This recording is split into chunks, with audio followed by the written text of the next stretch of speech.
Well, apparently when I was putting the side post battery in that I converted over, it hit the power steering line and it literally arced a hole in it. And yes, that gooey gray milky stuff is power steering fluid. Should definitely attend to that. Here we are going to attempt to weld. We're going to turn it all the way down. Maybe. I'm not a welder. I got one. All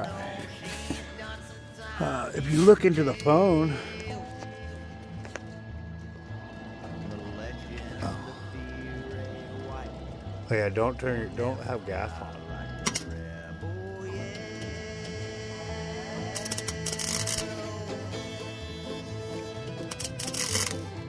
Oh, it's leaking a little bit. So the good news is it was just a small little leak, and I don't know where I'm at. All right there.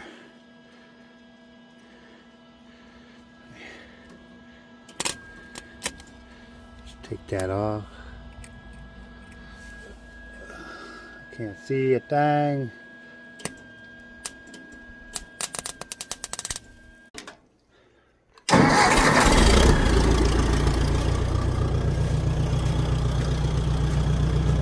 Don't fall.